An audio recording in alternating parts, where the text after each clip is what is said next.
Hello guys and good day.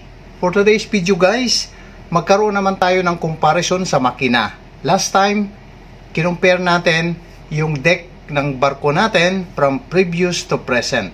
At ganun din ang gagawin natin. Pero this time, yung makina naman natin guys, ang i-compare natin. So tara guys, samahan nyo ako at ipapakita ko sa inyo guys yung previous nating barko, no? Yung makina niya at yung present natin ngayong barko, yung makina niya, kung ano yung kaibahan. So yan nga guys, no? Sa bandang kaliwa natin, yan yung makina ng previous vessel natin.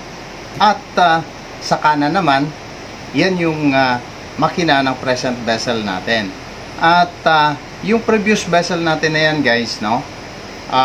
Ang maker niyan is DU Sulzer 6 RTA 72. At meron siyang power na 16,440 watts. Samantalang ito namang present natin, mas maliit itong makina nito guys, no? Gawa naman ito ng MAN BMW at 6 is 60 MC. So ang power nito is mas mababa, 12,268 kilowatts lamang guys, no? Kasi guys, yung previous nating barko mas malaki, no? Kalahati lang yung sukat, no? At laki ng barko natin. So ayan, kung makikita nyo guys, halos similar lang yung makina nila. Kayo na lang guys ang bahalang humusga. Nakikita nyo naman guys. At kayo na bahala, no?